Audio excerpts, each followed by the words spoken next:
Every year, the Archdiocese of New York hosts a big dinner called the Al Smith Dinner, and they hold this dinner as a way of raising funds for their Catholic charities in the Archdiocese of New York. This year, the dinner has created a bit of a controversy because of the fact that the Cardinal Archbishop, Cardinal Dolan, has invited the two presidential candidates in the United States, President Barack Obama and Governor Mitt Romney, to speak at this dinner.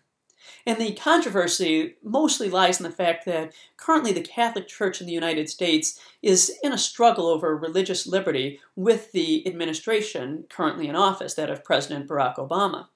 And in particular, there's an issue with the HHS mandate that was issued, which would require the Catholic Church to offer services that are antithetical to church teaching. Now, the question has been raised as to whether or not this is a prudential decision on the part of Cardinal Dolan. Now, to be clear, nobody is really questioning Cardinal Dolan's orthodoxy or whether or not he's wish-washy on this issue. Certainly, we can say there's been nobody who's been more vocal about the issue of religious liberty in the United States than that of Cardinal Dolan, as he's the head of the USCCB. But some people have said, is this a prudential decision on his part? In other words, will the press use this as an opportunity to show Cardinal Dolan, hand in hand looking buddy-buddy with the president and make it seem like Cardinal Dolan in a way endorses the president's ideas, or at least is saying, well, they're not truly antithetical to Catholicism, or there's some compatibility there, which in many cases there's not. I don't know that people will really believe that. I think it'd be hard to believe that, given everything that Cardinal Dolan has said about the issues of religious liberty, about abortion, about same-sex marriages, that he's become wishy-washy or that there's some way in which he endorses the issue. At the same time, I do think it's a fair question to say, is any decision made by any church leader the prudential thing to do? So again, it's not a question of, is he being orthodox? It's a question of prudence. Now, a similar situation has arisen in Scotland, where Cardinal Keith O'Brien has decided to take the opposite course of action. Currently in Scotland, there's some legislation being proposed that will allow same-sex marriages to be legalized and recognized by the government.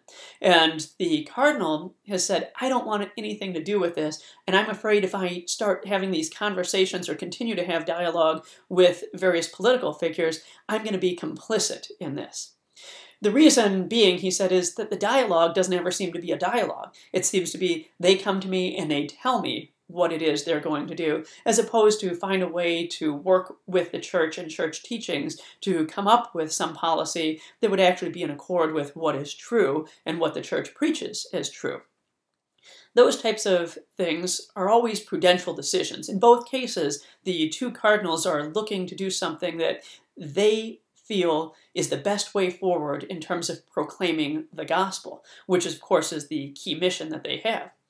In proclaiming the gospel, though, there can be different ways of doing that, as we're seeing right here. On the one hand, Cardinal Dolan is saying, my way of doing this is to continue to engage and to continue to have as much conversation, as much opportunity to talk to the administration as possible.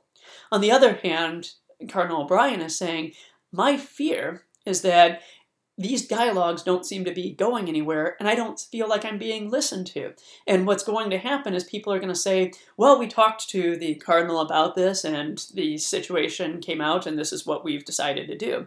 And that would be somewhat of a misrepresentation of the cardinal's opinion and the cardinal's position on issues, especially when it comes to same-sex marriage, where it's really not even a matter of opinion, it's a matter of truth and what is true.